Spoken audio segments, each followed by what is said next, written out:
Buenas tardes, queridos amigos. Quiero informaros de que ya tenemos nuestra página oficial de Facebook. Para aquellos que queráis podáis apoyarnos, una página en Patreon. Sin vosotros, este proyecto no podría existir. Tenéis los enlaces en la descripción en el comentario fijado debajo del video. Disfrutad del contenido. A mis 64 años, jamás imaginé que llegaría el día en que mi propio yerno me levantaría la mano. Pero allí estaba yo, de pie en el umbral de mi casa en el barrio de Chamartín, sintiendo un hilo de sangre cálida deslizándose por mi nariz y manchando mi camisa de lino. Frente a mí, el rostro de Enrique se desencajaba de rabia, perdiendo cualquier rastro de la elegancia impostada que siempre había lucido. Detrás de él, mi hija Lucía permanecía como una sombra, con las mejillas bañadas en lágrimas y la mirada perdida en algún punto del suelo de terrazo. «Papá, por favor», susurró Lucía, con una voz apenas audible, rota por la vergüenza. «No tenemos a dónde ir». Apenas 3 horas antes, se habían presentado en mi puerta con el aspecto de 2 refugiados de su propia vida. El pelo de Lucía estaba desaliñado, sin el cuidado habitual que siempre ponía en su imagen, y su ropa estaba tan arrugada como si hubiera dormido con ella en algún banco de la Castellana. Enrique, por su parte, no paraba de caminar de un lado a otro por el porche, pasándose las manos por el pelo con un tic nervioso y mascullando entre dientes algo que yo no lograba descifrar. Nunca lo había visto tan alterado, tan carente de su habitual arrogancia. «¿Qué está pasando exactamente?», pregunté, haciéndome a un lado para dejarlos entrar al recibidor, aunque un instinto primario me advertía que estaba cometiendo un error. Fue entonces cuando la magnitud del desastre salió a la luz. Hace apenas 2 semanas, y a mis espaldas, habían vendido su preciosa casa de 4 habitaciones en las afueras de la capital por 460.000. Una cifra que me dolió escuchar como un golpe físico. Era la casa que yo les había ayudado a comprar con los ahorros de toda una vida, el hogar donde vi a mi nieta Inés dar sus primeros pasos antes de que se marchara a estudiar a la Universidad de Salamanca. En 14 días, todo ese patrimonio se había esfumado. «Enrique tiene una oportunidad de negocio increíble, de esas que solo pasan una vez», explicó Lucía, con los ojos brillantes por lo que ahora comprendo que era una desesperación profunda disfrazada de esperanza. «Marketing digital e inversiones en criptoactivos, papá. El futuro está en Internet y Enrique tiene contactos con inversores alucinantes en el extranjero». Vi a Enrique asentir con un entusiasmo casi maníaco, pero algo en su mirada me revolvió el estómago. Ya había visto esa expresión antes. En los ojos de mi difunto hermano cuando se jugaba el sueldo del mes en el casino de Gran Vía, convencido de que la siguiente mano de cartas resolvería todos los problemas que su propia imprudencia había creado. «Así que vendisteis vuestra vivienda», dije midiendo cada palabra, tratando de procesar la locura, para invertirlo todo en el negocio de Enrique. «No es solo un negocio, Francisco», me interrumpió él, y noté con frialdad que ya no me llamaba suegro. Su tono era ahora el de un tiburón herido. «Estamos hablando de crear un patrimonio para generaciones. En 5 años, Lucía no tendrá que trabajar ni un solo día más en su vida. Podrá vivir de las rentas». Pero allí estaban, 3 horas después de cruzar mi puerta, confesando que el capital había volado. Los supuestos inversores habían desaparecido de la noche a la mañana. El negocio resultó ser una estafa piramidal de manual, un esquema Ponzi que Enrique intentaba justificar con una jerga técnica sobre mercados volátiles, arbitraje y problemas con la CNMV que yo no podía seguir y que, sinceramente, no me creía en absoluto. «Estas cosas pasan en el mundo empresarial de alto nivel», repetía él, estallando, alzando la voz con cada frase. «Son fluctuaciones del mercado, retrasos burocráticos. Es algo puramente temporal». ¿Temporal? Se habían pulido casi $500,000, el techo de su hija y su estabilidad futura, y él tenía la desfachatez de llamarlo temporal. «Solo necesitamos un sitio donde quedarnos mientras reorganizamos la estrategia», suplicó Lucía, agarrándome las manos. Solo unas semanas, quizá un mes, hasta que Enrique recupere los accesos a las cuentas. Miré a mi hija de verdad, quitando el velo del cariño paternal. ¿Cuándo se había quedado tan delgada? ¿Cuándo habían aparecido esas sombras grises bajo sus ojos? Su piel tenía un tono enfermizo que hablaba de meses de estrés constante, de noches en vela escuchando las promesas vacías de un hombre que la estaba arrastrando al abismo. Lucía, cariño, dije con toda la suavidad que pude reunir. Sabes que te quiero más que a mi propia vida, pero no puedo ser cómplice de esta espiral. No puedo dejar que entréis aquí para seguir alimentando esta fantasía. En ese instante, la máscara de yerno modelo de Enrique se hizo añicos. Su actitud servil desapareció, reemplazada por una mirada fría y calculadora que me heló la sangre. ¿Cómplice de qué exactamente? ¿De que tu propia hija necesite el amparo de su padre cuando las cosas vienen mal dadas? No estoy hablando contigo, Enrique, dije manteniendo la firmeza en mi propia casa. Estoy hablando con mi hija. Él dio un paso hacia adelante, invadiendo mi espacio personal, y pude oler el rastro agrio del alcohol en su aliento. Ni siquiera era mediodía. ¿Te crees mejor que nosotros, verdad, Francisco? Escupió con desprecio. Sentado en tu bonita casa de Chamartín, con tu jubilación blindada, juzgándonos por habernos atrevido a soñar en grande, por arriesgarnos para no ser unos mediocres. Enrique, por favor, cállate, susurró Lucía, intentando agarrarle del brazo. Él se la sacudió de encima con un gesto violento que me puso en alerta. No, Lucía, tu padre tiene que entender que la familia está para estas cosas. La familia se ayuda sin preguntas, y ahora mismo somos nosotros los que necesitamos ese techo. Mantuve la voz tranquila, aunque sentía el pulso retumbando en mis sienes. Y yo he ayudado siempre. Ayudé a poner la entrada de esa casa que habéis tirado a la basura. Pagué vuestra boda por todo lo alto. Ayudé cuando no podíais pagar las cuotas del coche hace 3 años. Pero esto no es ayuda, Enrique. Esto es financiar vuestra ruina y alimentar vuestra falta de sensatez. Falta de sensatez. Enrique pasó al grito, su cara se puso roja de pura bilis. No tienes ni la más remota idea de lo que hablas, viejo. No has tomado un riesgo real en tu vida. No has construido nada desde cero, nunca has tenido la ambición de ser alguien. Enrique, para allá, te lo ruego, rogó Lucía. Pero él ya no la oía, estaba poseído por su propia frustración. ¿Sabes cuál es tu verdadero problema, Francisco? Que eres un hombre pequeño. Mente pequeña, sueños de funcionario, vida pequeña en un barrio de viejos. Y te carcome que los demás no queramos conformarnos con tus migajas. Fue entonces cuando lo dije.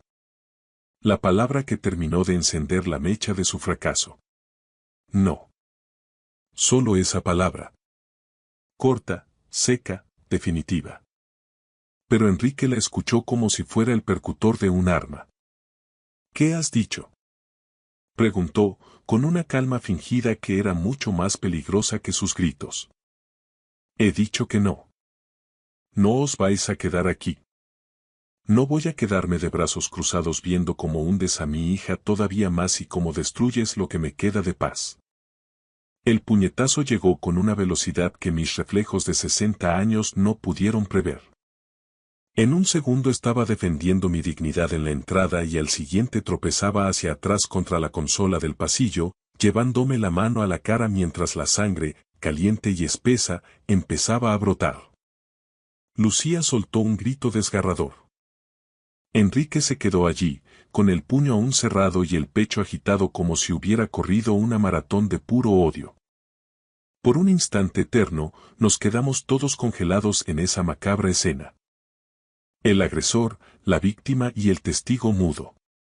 ¡Oh, Dios mío! Susurró Lucía, rompiendo el silencio. Enrique, ¿pero qué has hecho? ¿Te has vuelto loco? Pero él no la miraba. Sus ojos estaban clavados en los míos con un rencor puro. Te lo mereces, viejo egoísta. Dejas a tu propia sangre en la calle y pretendes que te demos las gracias. Me toqué la nariz con cuidado. El dolor era un demonio punzante, pero no parecía rota. Sin embargo, más que el impacto físico, lo que me desgarraba era la revelación. Ese hombre que se había sentado a mi mesa durante 5 navidades, que me llamaba padre para pedirme dinero y que juró proteger a mi hija, acababa de golpearme en mi propio hogar. Fuera, dije, y mi voz, aunque baja, sonó con una autoridad que no admitía réplica. Papá, por favor. Déjanos explicarlo. Empezó Lucía, acercándose con las manos temblorosas. Los dos. Fuera de mi casa ahora mismo. Antes de que llame a la policía. Mientras se alejaban por el jardín, oí a Enrique refunfuñar algo sobre mi ingratitud y mi soberbia, pero ya no me importaba. Entré en casa, cerré la puerta con llave y, por primera vez en mi vida, eché el cerrojo de seguridad. Con las manos aún temblando, busqué mi teléfono y busqué en la agenda el nombre que sabía que podía sacarme de este infierno. Roberto, mi abogado de confianza desde hacía 15 años. El hombre que conocía cada rincón de mis finanzas y de mi testamento. Roberto, necesito que vengas a casa de inmediato, dije en cuanto escuché su voz al otro lado de la línea. Ha ocurrido algo muy grave y esta vez no hay vuelta atrás. Menos de una hora después del incidente, me encontraba sentado en el despacho de Roberto, en plena calle Velázquez. El entorno era sobrio, rodeado de estanterías de madera oscura que contenían siglos de jurisprudencia, pero nada de lo que allí había podía prepararme para lo que estaba a punto de escuchar. Roberto me había ofrecido unos pañuelos de tela para limpiar el rastro de sangre que aún se secaba en mi rostro e insistió, con una frialdad profesional que me inquietó, en tomar fotografías detalladas de mis heridas. Fue mi primera pista de que esto ya no era una simple disputa familiar, sino el inicio de una causa penal. Francisco, comenzó Roberto, abriendo una carpeta de piel, gruesa y repleta de documentos, hace 6 meses me pediste con mucha discreción que investigara los antecedentes de Enrique. Te preocupaba la presión constante que ejercía sobre Lucía para pedir una hipoteca de segundo grado sobre su casa y reinvertir el capital. ¿Lo recuerdas? Asentí en silencio, sintiendo un nudo en la garganta. El repentino interés de mi yerno por usar el valor neto de la vivienda para oportunidades de negocio nunca me había encajado, pero en aquel entonces quise creer que solo era ambición mal gestionada. Lo que encontré entonces era sumamente preocupante, pero me diste instrucciones de no intervenir a menos que ocurriera algo urgente. Roberto me miró fijamente por encima de sus gafas. Yo diría que ser agredido físicamente en tu propio domicilio bajo el barrio de Chamartín cuenta como una emergencia de primer orden. Deslizó una fotografía granulada sobre la mesa de cristal. En ella, Enrique aparecía con un aspecto más juvenil, luciendo un traje de corte impecable, del brazo de una mujer que no era mi hija. Era una mujer mayor, de unos 60 y muchos, con el cabello plateado perfectamente peinado y una elegancia que emanaba una riqueza antigua. Esta es Margarita Dávila, hace 4 años. Una viuda con un patrimonio inmobiliario inmenso en el barrio de Salamanca. Enrique tenía entonces 34 años. Mi estómago comenzó a hundirse mientras Roberto seguía pasando folios. Margarita falleció el año pasado de un infarto masivo, según el certificado de defunción. Pero aquí está el dolo. 6 meses antes de morir, transfirió prácticamente todos sus activos líquidos y 2 propiedades a nombre de Enrique. Sus hijos biológicos todavía están librando una batalla legal encarnizada en los tribunales de Barcelona para impugnar esas donaciones. Roberto sacó otra imagen. Esta vez, Enrique aparecía en un restaurante de lujo junto a una mujer morena de unos 50 años. Lucía Castro, 52 años. Perdió su vivienda, los ahorros de su jubilación y un próspero negocio de joyería en la calle Serrano por su culpa.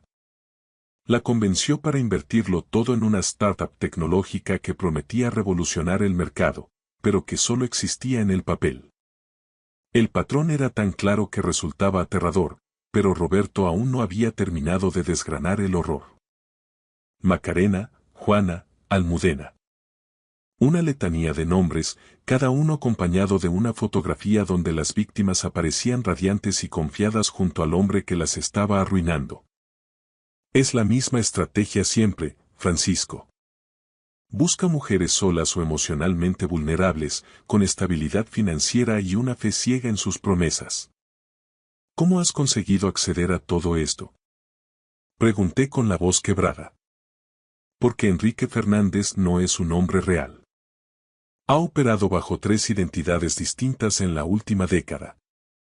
Su nombre verdadero es Enrique Ricart y cuenta con un historial delictivo que ya ha pasado por la Unidad de Delitos Económicos y Fiscales, UDEF, de la Policía Nacional. Todo su modus operandi se basa en la manipulación emocional y la obtención de firmas legales voluntarias. Técnicamente, ellas le entregan el dinero de su propio puño y letra, lo que hace que demostrar el dolo criminal ante un juez sea una tarea titánica. Pero el patrón de conducta es innegable. Roberto bajó el tono de voz, inclinándose hacia adelante. Y hay algo mucho más oscuro. Hace 3 meses, Enrique visitó el despacho de un colega mío especializado en derecho sucesorio. Quería asesoramiento específico sobre los derechos del cónyuge supérstite a los bienes heredados en caso de que el beneficiario principal falleciera de forma inesperada. Sentí que la habitación comenzaba a dar vueltas y el aire se volvía pesado. ¿Qué preguntó exactamente? Logré articular. Quería confirmar si Lucía heredaría la totalidad de tu patrimonio y si él tendría acceso automático a esos activos como viudo a través del usufructo o la titularidad compartida. También se interesó por la contratación de seguros de vida con cláusulas de beneficiario irrevocable. Me sentí físicamente enfermo. No era solo el dolor del golpe, era la comprensión de que mi propia hija estaba siendo utilizada como una llave para abrir la caja fuerte de mi vida. Mi investigador privado ha verificado ese supuesto negocio digital. Francisco, no existe nada. No hay oficinas, no hay registro mercantil, no hay inversores internacionales. Los 460.000 de la casa de Lucía ya han sido desviados a cuentas en paraísos fiscales mediante criptomonedas. El plan original era que ella liquidara su propiedad, él se llevara el botín y desapareciera, como hizo con las demás. Pero sigue con ella. ¿Por qué no se ha ido? Porque el premio gordo no eran los 400.000 euros de la casa, Francisco. El objetivo final es tu herencia. Eres su única familia directa y posees activos de gran valor.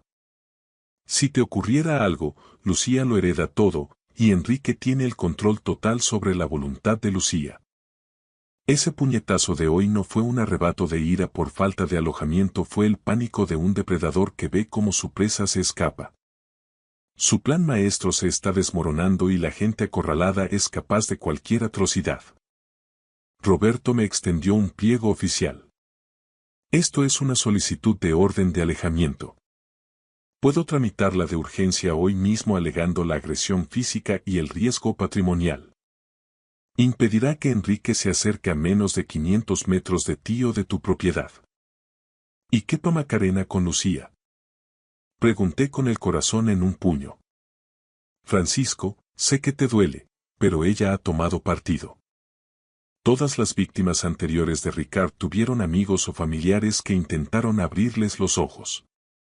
Todas eligieron creer al verdugo hasta que se quedaron sin un céntimo. Pero hay algo más que debes saber. Esta misma mañana he recibido una notificación de otro bufete. Han solicitado una reunión formal para revisar tu testamento y tu planificación sucesoria. La solicitud venía firmada, por instrucción directa, a nombre de Lucía. Mi corazón se detuvo un instante. Mi propia hija ya estaba moviendo los hilos legales para acceder a mi herencia mientras yo aún respiraba. ¿Eran sus lágrimas de esta mañana puro teatro, ¿O estaba tan anulada psicológicamente que se había convertido en un títere de Enrique? ¿Qué se supone que debo hacer ahora? Pregunté, sintiendo el peso de mis 64 años como si fueran 100. Lo primero es firmar esa orden de alejamiento. Lo segundo, vamos a revocar tu testamento actual de inmediato para proteger tus activos. Y lo tercero. Roberto hizo una pausa solemne, tienes que decidir hasta dónde estás dispuesto a llegar para salvarte. Porque esto no se va a solucionar con un simple papel. Enrique Ricard va a utilizar a tu hija como su arma más afilada contra ti. La orden de alejamiento se tramitó con una celeridad inusual esa misma tarde, pero Roberto, con esa perspicacia que lo hacía uno de los mejores abogados de la capital, insistió en que me sometiera a un examen toxicológico completo en una clínica privada. Los resultados de los análisis de sangre confirmaron nuestras sospechas más sombrías. Niveles persistentes de lorazepam y difenhidramina en mi torrente sanguíneo. Son fármacos que se venden bajo receta o en preparados para el insomnio que causan somnolencia, desorientación y una sutil confusión mental. Las dosis eran lo suficientemente bajas como para que yo mismo las atribuyera a los achaques naturales del envejecimiento o al estrés de la jubilación. Me habían estado drogando sistemáticamente durante, al menos, los últimos 2 meses. Volví a mi casa de Chamartín con una rabia lúcida, una claridad de pensamiento que no sentía desde hacía tiempo. La niebla que me envolvía, esa sensación de caminar bajo el agua que nublaba mis juicios, se estaba disipando por fin. Enrique me había estado envenenando en mi propia mesa, mientras compartíamos el vino y me llamaba papá con una sonrisa cínica. Al llegar al portal de mi edificio, divisé el coche de Lucía mal aparcado sobre la acera. Ella estaba allí, sentada en los escalones de granito de la entrada, con la cabeza entre las manos. Se veía tan pequeña, tan vulnerable bajo la luz anaranjada de las farolas de Madrid. Tenía el pelo sucio, sin rastro de su habitual elegancia, y los ojos hinchados de quien ha llorado durante horas. A pesar de la traición, a pesar del golpe, seguía siendo mi única hija, la sangre de mi sangre. Papá, dijo en cuanto me vio acercarme, poniéndose de pie con torpeza. Sé que no quieres ni verme, pero tenía que venir. Enrique se siente morir por lo que pasó ayer. Está bajo una presión insoportable, con los inversores encima de nosotros, y cuando te negaste a darnos ese respiro. Simplemente estalló. No es él, tú lo conoces, no es un hombre violento. Me senté en el escalón inferior, manteniendo una distancia física que era el reflejo de la distancia emocional que acababa de abrirse entre nosotros.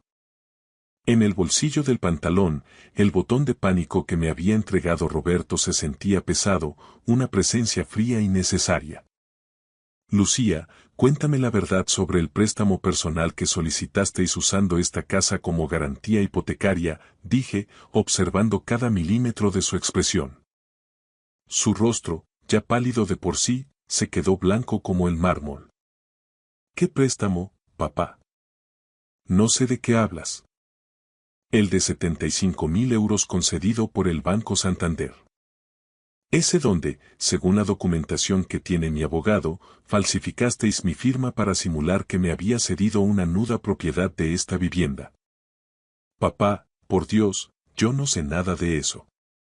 Enrique lleva todos los asuntos financieros, dice que yo no entiendo de balances. Yo solo firmo donde él me marca con una cruz. Confío en él, es mi marido.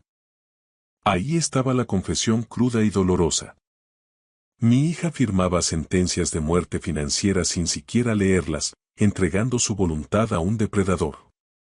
¿Era una inocencia patológica o una ignorancia voluntaria para no ver el abismo? Lucía, cariño, Enrique te ha robado ese dinero igual que quemó los 400.000 euros de vuestra casa. No hay negocio digital, no hay startups en el extranjero. Todo es una arquitectura de mentiras diseñada para vaciarnos. Mientes. Gritó ella, levantándose bruscamente. Su voz rebotó en la fachada del edificio. ¿Nunca te ha gustado Enrique? Desde el primer día le pusiste la cruz. Y ahora te inventas estas calumnias, estas historias de película, solo para castigarme por haberlo elegido a él. Metí la mano en mi maletín y le extendí las copias de las fotografías que Roberto me había entregado. Enrique con Margarita, con la otra Lucía, con Juana. El desfile de sus identidades pasadas. Explícame esto entonces. Mira las fechas. Mira los nombres. Lucía agarró los papeles y su respiración se volvió errática, casi hiperventilada. Esto puede ser cualquiera. Balbuceó. Hoy en día se puede retocar todo con un ordenador, lo habrá sacado de alguna red social. Lucía, escúchate. Estás defendiendo a un hombre que me ha golpeado en mi propia entrada, que te ha dejado sin hogar y que tiene un historial delictivo en la Policía Nacional. Tú no entiendes nada de inversiones modernas. Chilló, y en su mirada vi un destello de fanatismo que me aterró. Enrique está levantando un imperio y tú eres demasiado rígido, demasiado viejo orden, para comprender su visión. Eran las palabras de Enrique, su léxico de embaucador, saliendo por la boca de mi hija. La niña a la que crié en soledad tras la muerte de su madre estaba protegiendo al hombre que estaba aniquilando nuestro futuro. Lucía, dije con una calma que me costaba la vida mantener, ¿me has estado poniendo algo en la comida? ¿Esos complejos vitamínicos que traías de la parafarmacia porque decías que me veía cansado? Su rostro se desmoronó por completo. La máscara de soberbia cayó, dejando ver una culpa atroz. Papá, por favor. No me mires así. Enrique dijo. Dijo que estabas pasando por un proceso de demencia precoz, que olvidabas las cosas. Me convenció de que los suplementos naturales ayudarían a regenerar tu memoria, que era lo mejor para ti. Me sentí morir por dentro. Ella me había estado administrando los fármacos, pero en su mente se veía a sí misma como una hija abnegada que cuidaba a un padre enfermo. Enrique la había convertido en el instrumento de mi propia anulación. No eran vitaminas, Lucía. Eran sedantes y ansiolíticos para hacerme dócil, para que no hiciera preguntas sobre las cuentas. Te ha usado para borrarme. Lucía me miró durante un tiempo que se me antojó eterno. Pude ver la guerra civil que libraba su cerebro. La evidencia física frente a la realidad paralela que su marido le había construido. No, susurró, negando con la cabeza frenéticamente. No, ni Enrique no sería capaz de algo tan retorcido. Lo ha hecho. Y si tengo que elegir entre proteger mi vida o seguir financiando vuestra destrucción, elijo mi vida. Esta misma tarde he revocado mi testamento. Todo lo que pensaba dejarte, los inmuebles, los ahorros y el fondo de pensiones, irá a una fundación. No voy a permitir que ese criminal herede un solo céntimo de mi esfuerzo.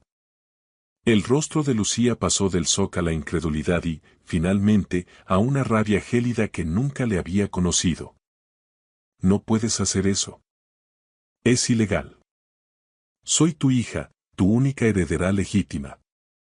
La familia no se droga entre sí para robar, Lucía. Si eliges a ese estafador, es tu libertad, pero no lo harás con mi dinero. Enrique tenía razón, dijo ella con una voz tan fría que no la reconocí. Dijo que eras un hombre controlador, vengativo y pequeño. Mañana mismo hablaré con mi propio abogado. No puedes desheredarme por despecho porque no te guste mi marido. En España existe la legítima hereditaria, y ya nos veremos en los tribunales. Pienso pelear por lo que me corresponde. He ganado cada euro trabajando 40 años, Lucía. Y no voy a ser el cajero automático de un delincuente. Mientras se alejaba hacia su coche, me di cuenta de que la niña que se refugiaba en mi regazo cuando había tormentas en Madrid se había ido para siempre. En su lugar había una extraña que me miraba como un obstáculo patrimonial. Estaba solo, en una casa demasiado grande, pero por primera vez en meses, mi mente estaba clara y mi voluntad era de hierro. La guerra legal que siguió fue, sencillamente, brutal. Enrique no se retiró en silencio, se atrincheró en su propia red de mentiras. Intentaron solicitar mi incapacitación judicial alegando una demencia senil galopante, utilizando para ello informes de una clínica privada de dudosa reputación. Enrique incluso inició una campaña de difamación por todo el barrio, desde la farmacia hasta el club de jubilados, contando a los vecinos de Chamartín que yo era un padre cruel y trastornado que había arrojado a su hija a la indigencia. Algunos amigos de toda la vida, los que compartían conmigo el café de las mañanas, empezaron a mirarme con una desconfianza hiriente.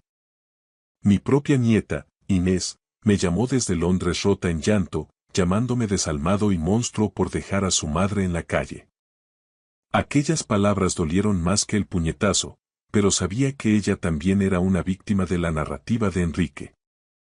Sin embargo, Enrique cometió el error clásico del depredador: la avaricia. Se quedó demasiado tiempo en Madrid intentando hincar el diente a mi patrimonio, convencido de que su manipulación ganaría el juicio. Gracias a la meticulosa investigación de Roberto y a un contacto en un importante diario nacional que accedió a publicar una investigación sobre las estafas de Enrique Ricard, la Policía Nacional finalmente reunió las piezas del rompecabezas. Se emitió una orden de detención inmediata por estafa agravada, falsedad en documento mercantil y maltrato psicológico y físico a personas mayores. Cuando los agentes de la UDEF llegaron a la pensión de mala muerte en la que se ocultaban, Enrique ya se había esfumado. Fiel a su naturaleza, había huido solo al amparo de la noche, llevándose los últimos restos del dinero de la casa de Lucía y dejándola a ella con una montaña de deudas, el corazón destrozado y una citación judicial como cooperadora necesaria. 3 meses después, Inés vino a verme a casa. Ya no había gritos, solo una tristeza infinita. «Abuelo», dijo, recuperando el apelativo que siempre nos había unido. «Mamá está devastada». Enrique la dejó tirada en una estación de autobuses en Benidorm, sin un céntimo, sin coche y sin su documentación. Se lo llevó todo, hasta sus joyas personales. Me contó, con la voz entrecortada, que Lucía estaba viviendo temporalmente en un centro de acogida para mujeres en situación de vulnerabilidad. Que pasaba los días en un estado catatónico, repitiendo una y otra vez que no podía creer lo estúpida que había sido al entregar su vida a un fantasma.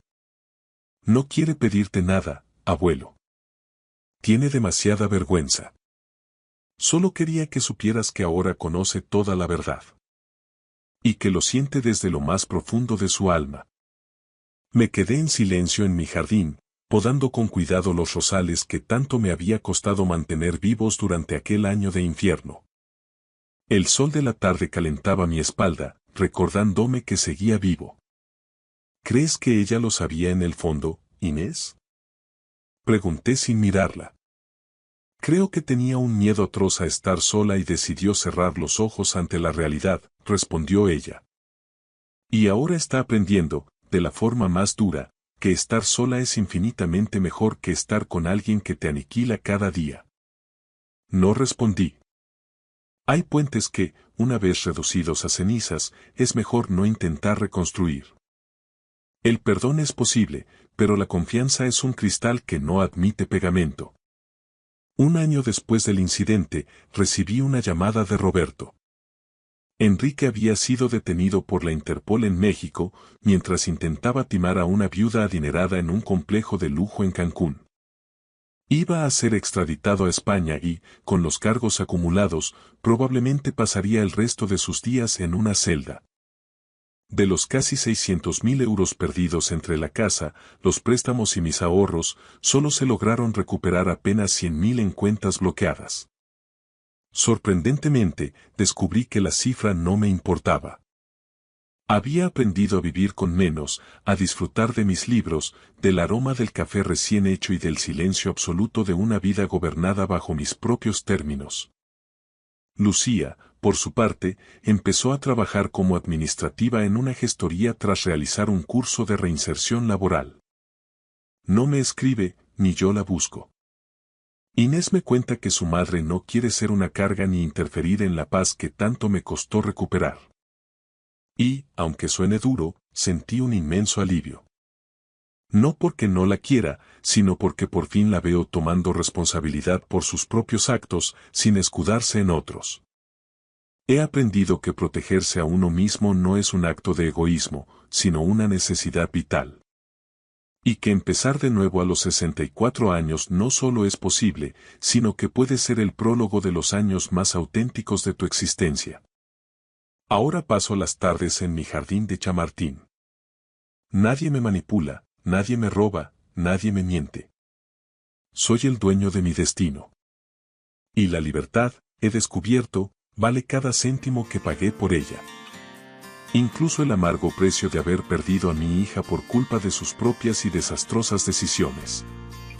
El sol sigue saliendo, y por fin, vuelvo a ver su luz sin sombras. El general de mi hijo, el amante de su esposa, se inclinó hacia mí y me susurró al oído. No se preocupe, viejo.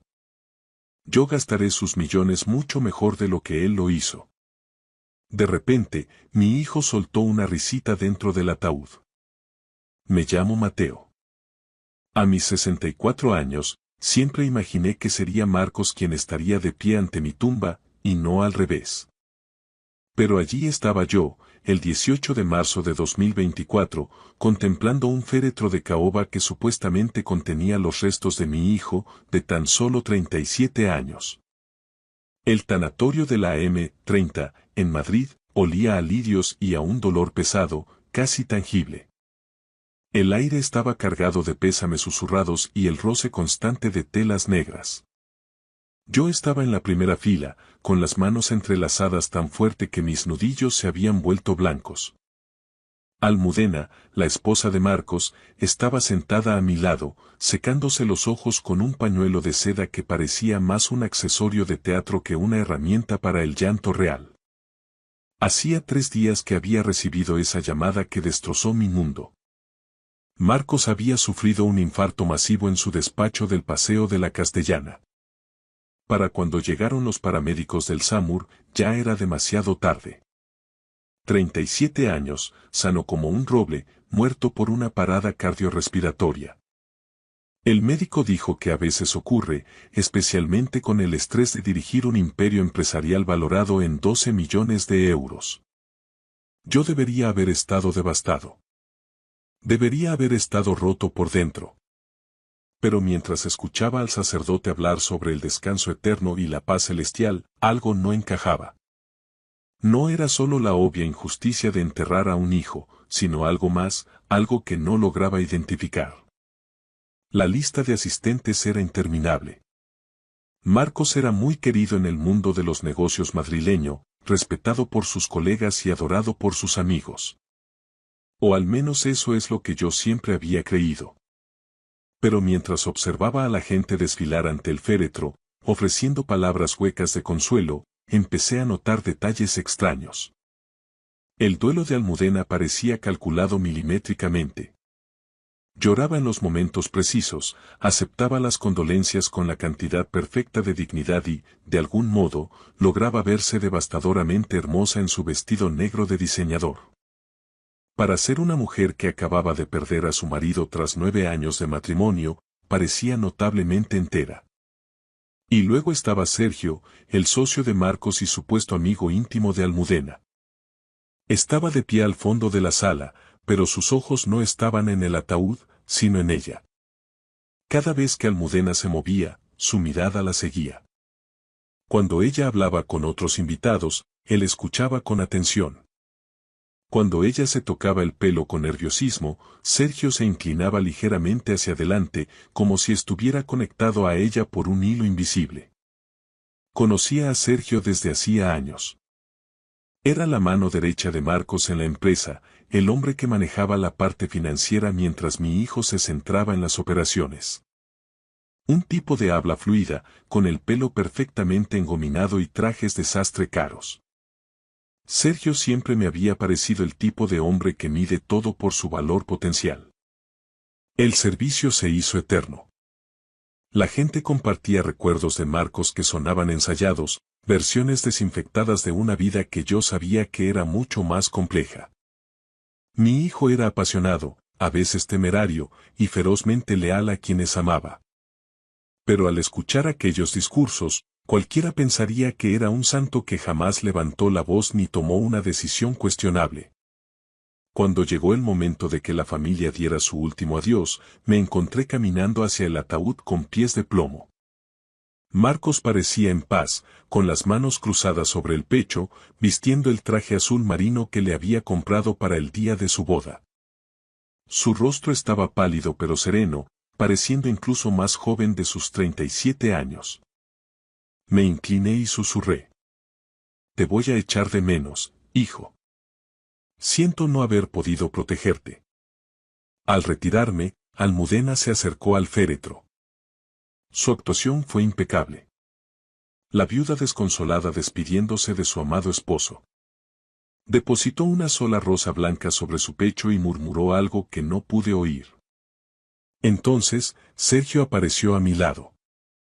No lo había visto acercarse, pero de repente estaba allí, lo suficientemente cerca como para que yo pudiera oler su costosa colonia. Se inclinó hacia mi oído y lo que dijo a continuación lo cambió todo. «No se preocupe, viejo», susurró, con una voz apenas audible pero cargada de satisfacción. «Yo gastaré sus millones mucho mejor de lo que él lo hizo». Las palabras me golpearon como un impacto físico.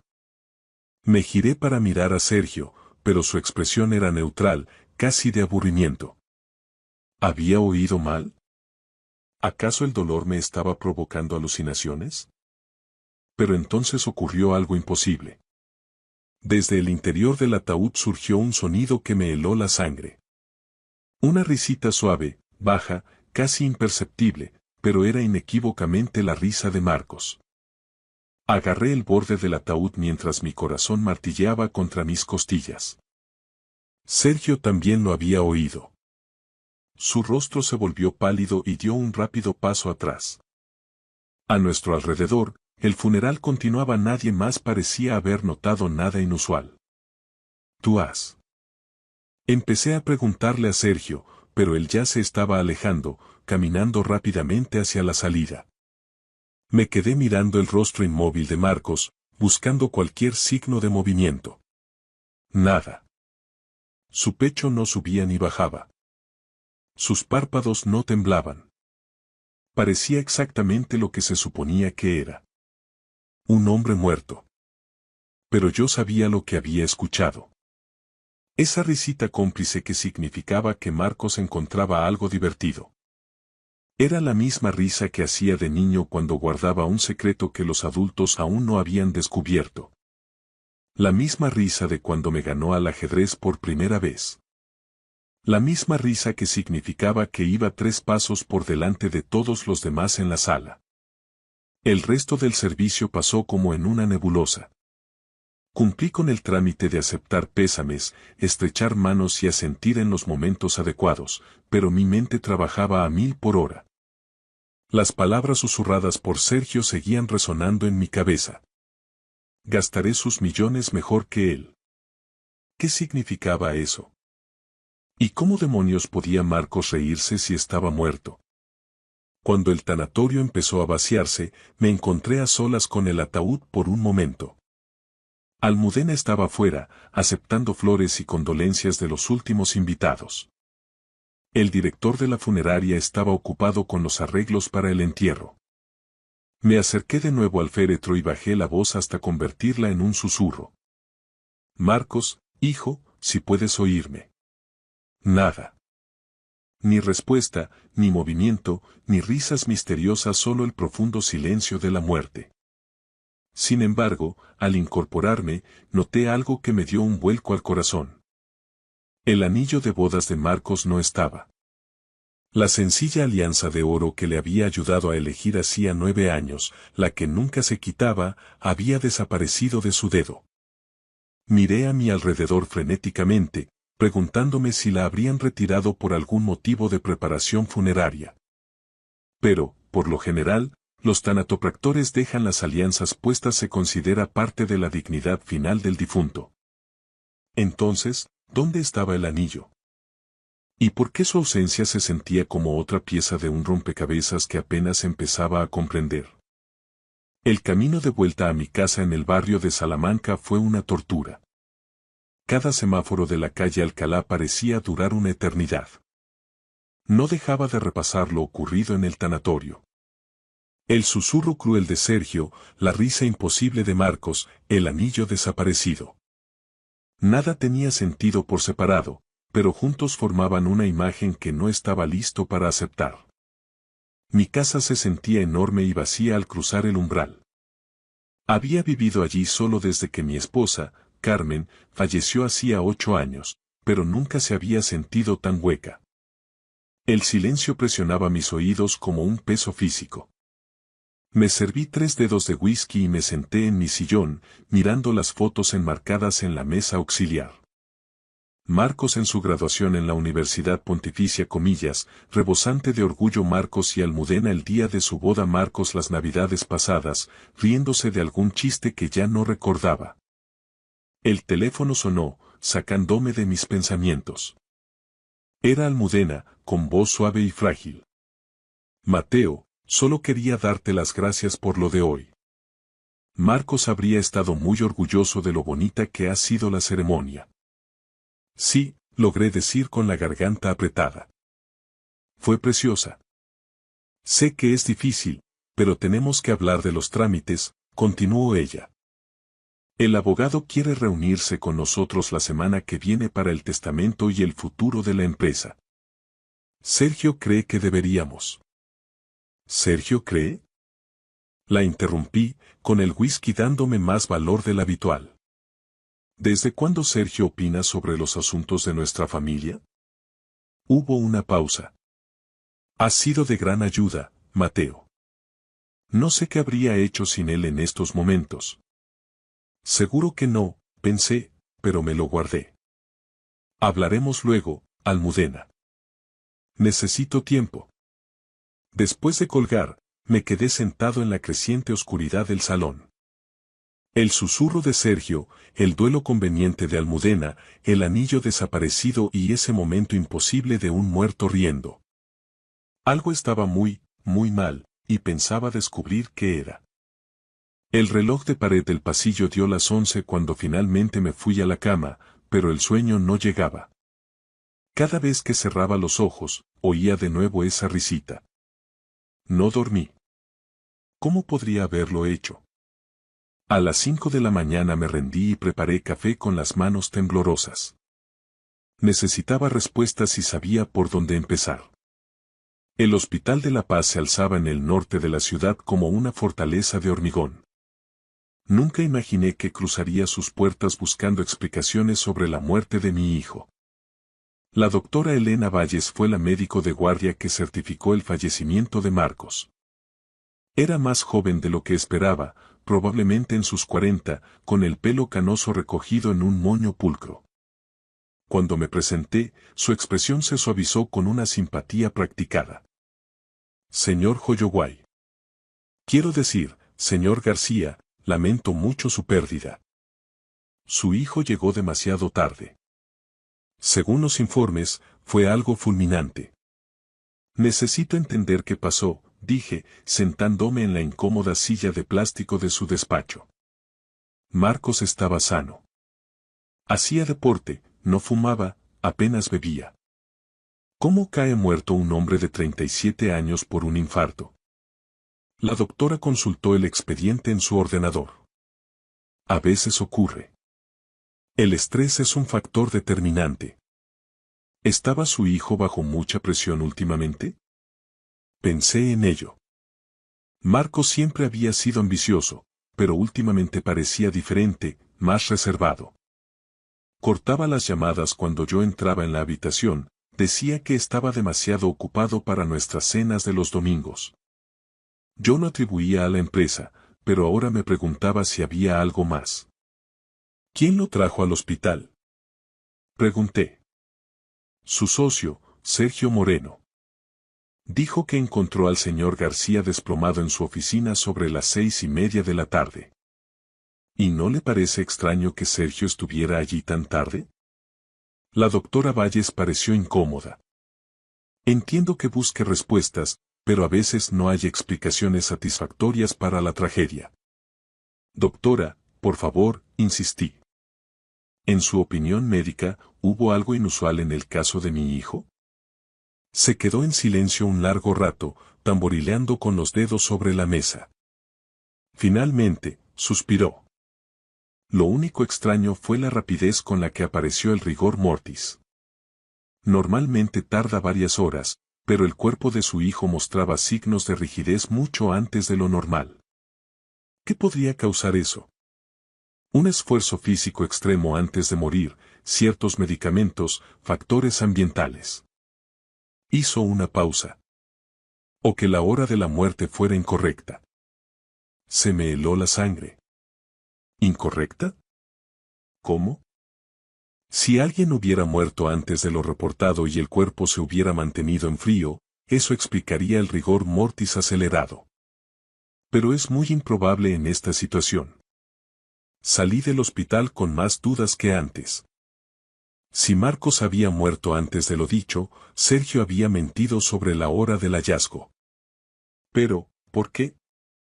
¿Y dónde habría guardado el cuerpo? Mi siguiente parada fue el edificio de oficinas de Marcos, una torre de cristal en la Castellana. En la planta 15, la recepcionista, una joven llamada Jennifer, me miró sorprendida. Señor García, no esperaba. Lo sentimos muchísimo. Gracias, Jennifer. Quería echar un vistazo al despacho de Marcos, por si hay cosas personales. Ella miró nerviosa hacia la oficina de la esquina. Lo siento, pero el señor Moreno ha dicho que el despacho está precintado hasta que los abogados lo revisen todo. Por razones legales, dice. Bajó la voz. Entre nosotros, se está comportando de forma muy rara. Viene aquí todas las noches, revisa archivos, hace llamadas. Ayer se quedó casi hasta medianoche, el mismo día del funeral. Lo sé porque me olvidé el bolso y tuve que volver.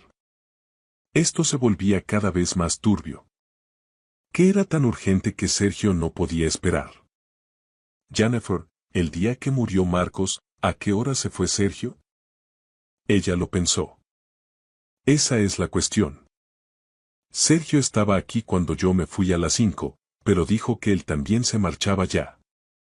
Parecía tener mucha prisa por llegar a algún sitio. Así que Sergio había mentido. Si se fue a las 5 pero dijo encontrar el cuerpo a las 6:30, ¿dónde estuvo esa hora y media? En ese momento, las puertas del ascensor se abrieron y el propio Sergio salió. Iba impecable, pero tenía unas ojeras que sugerían que él tampoco dormía bien. Mateo, dijo, fingiendo sorpresa, ¿qué haces aquí? Quería recoger algunas cosas personales de mi hijo, respondí, observando su reacción. Por supuesto, pero los abogados me han aconsejado mantener el despacho cerrado por responsabilidad legal. En cuanto se liquide la herencia. Dejó la frase en el aire. Sergio, Jennifer me ha dicho que has estado trabajando hasta tarde todas las noches. Es un momento extraño para tener tanta carga de trabajo, ¿no crees? Su mandíbula se tensó imperceptiblemente. Alguien tiene que mantener el negocio a flote. Marcos lo habría querido así. Y ya di mi declaración a la policía. Lo encontré a las 6:30 y llamé al 112 inmediatamente. Antes de que pudiera presionarle más, se disculpó y entró en el despacho de Marcos, cerrando la puerta con firmeza. Pude vislumbrar pilas de papeles y lo que parecía una caja fuerte abierta. Sergio estaba revisando archivos que ya no pertenecían a un hombre capaz de proteger sus intereses. Mi última parada fue la funeraria. El director, un hombre delgado de manos pálidas, me recibió en su oficina. Espero que todo fuera de su agrado ayer, señor García. Su hijo se veía muy sereno. Sí, asentí. Me preguntaba por sus objetos personales, concretamente por su alianza de boda. El director consultó sus papeles. No hay ninguna mención a un anillo en nuestras notas de ingreso. A veces se retiran en el hospital o la familia solicita su entrega para custodia. A menudo se le entrega al cónyuge antes del servicio. Así que Almudena podría tenerlo. Pero, ¿por qué no lo había mencionado? Hubo otra cosa inusual, añadió el director. El cuerpo llegó mucho más frío de lo normal. Como si hubiera estado refrigerado. Todo encajaba con lo que dijo la doctora Valles. Marcos murió antes de lo dicho o fue mantenido en frío. Mientras conducía a casa, sonó mi teléfono. Era Almudena, y su voz sonaba tensa. Mateo, tenemos que hablar. ¿Puedes venir a casa esta noche? Hay algo importante sobre Marcos que debo decirte. ¿De qué se trata? No puedo decírtelo por teléfono. Es sobre cómo se ha estado comportando últimamente. Por favor, tienes que saber la verdad. Llegué a la casa de Almudena, un chalet impresionante en una de las mejores zonas de Pozuelo de Alarcón.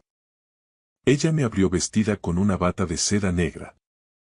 Sus ojos estaban rojos, pero no podía distinguir si era por pena real o maquillaje. Marcos se comportaba de forma extraña estos últimos meses, confesó mientras se servía una copa de vino. Se volvía reservado, desaparecía horas sin dar explicaciones. Empezó a dormir en la habitación de invitados. Yo pensé que tenía una aventura.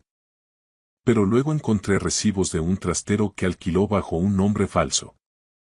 Me entregó un sobre con fotografías. Marcos hablando con desconocidos, Marcos entrando en un edificio de apartamentos corriente, Marcos sentado en su coche frente al despacho de nuestro abogado de confianza. Y lo más inquietante. Marcos reuniéndose con el Dr. Harrison, un viejo amigo que trabajaba en el mismo hospital. Hay más, murmuró Almudena. Contraté a un detective privado. Marcos sabía lo de Sergio y yo. Me quedé helado. ¿Tú y Sergio?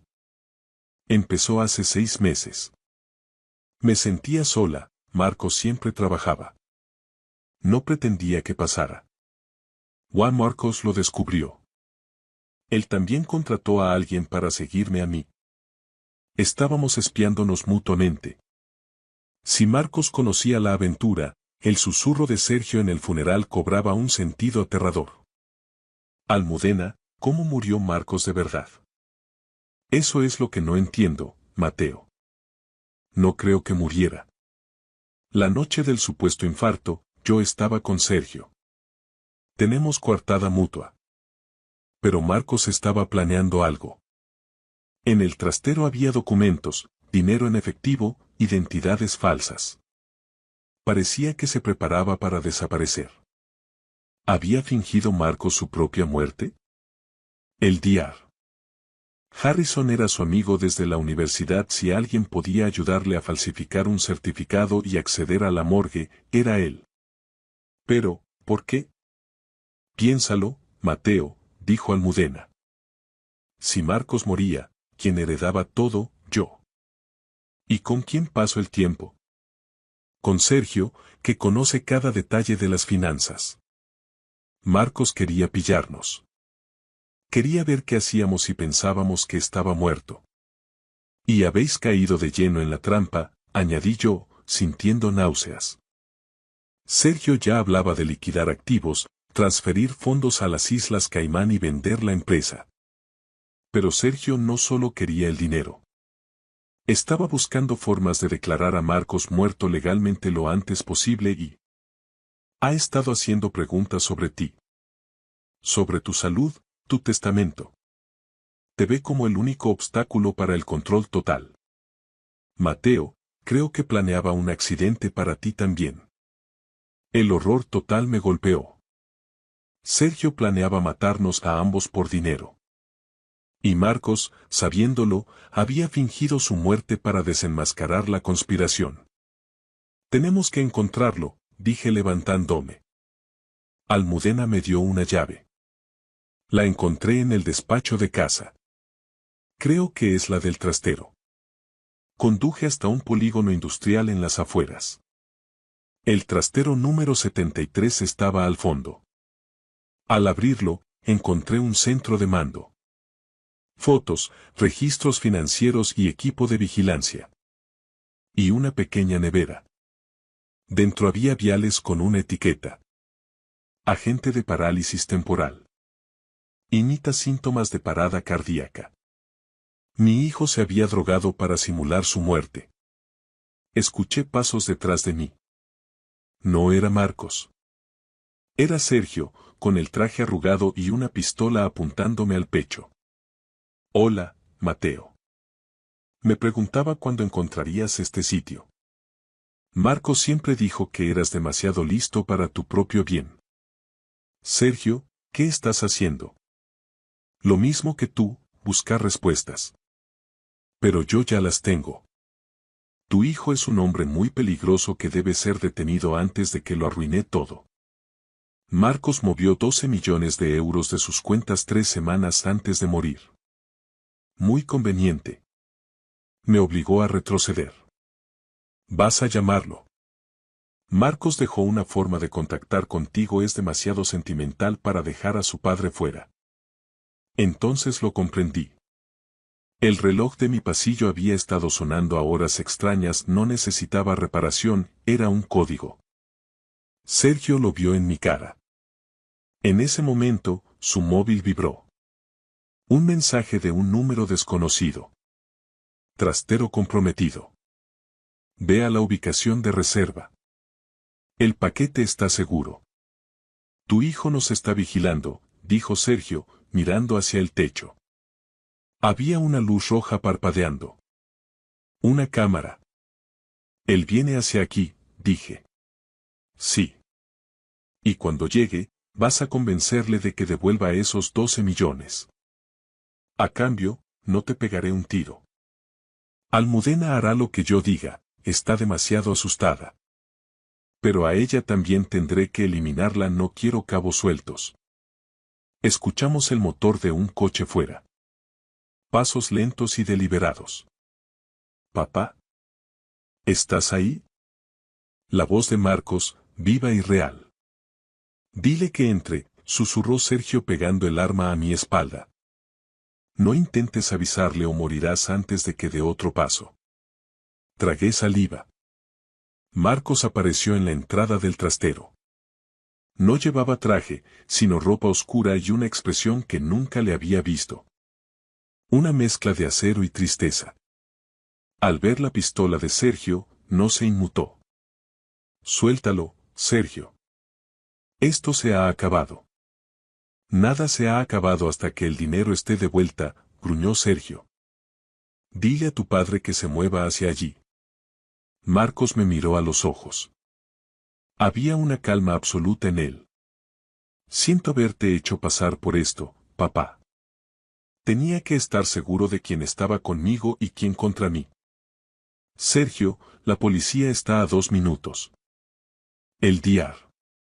Harrison no solo me ayudó a fingir mi muerte, también ha entregado todas las grabaciones de tus intentos de soborno y las pruebas de cómo desviaste fondos de la empresa.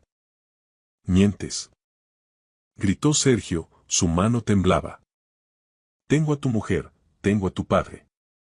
Almudena está bajo protección policial en este momento, dijo Marcos con frialdad. Ella me lo contó todo anoche. Se arrepintió, Sergio. Tú eres el único que se queda solo. Las sirenas empezaron a oírse a lo lejos, acercándose por la carretera del polígono. Sergio, acorralado, apretó el gatillo.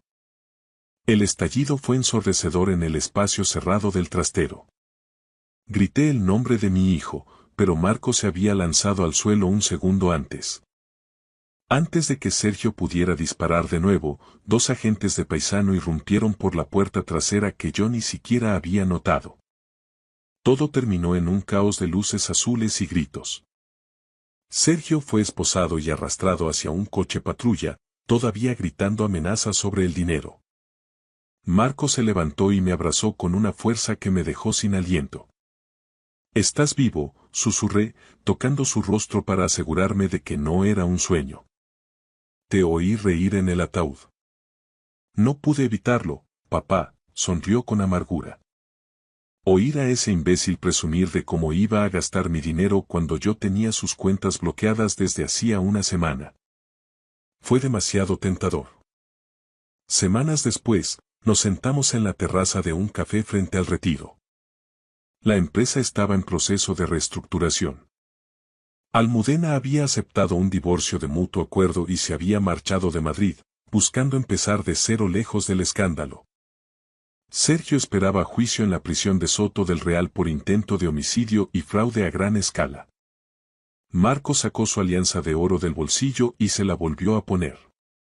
La guardé para recordarme que incluso las promesas más sagradas pueden romperse, dijo mirando el anillo. Pero también para recordar que la familia es lo único que realmente importa proteger. Le puse la mano en el hombro. Habíamos pasado por un infierno, pero por primera vez en mucho tiempo, el sol de Madrid se sentía cálido y el futuro ya no olía a lirios ni a despedidas. Gracias por escuchar mi historia hasta el final. Si resonó contigo, dale like, escribe en los comentarios qué fue lo que más te tocó y no olvides decir de dónde eres. Suscríbete al canal, vienen muchas más historias.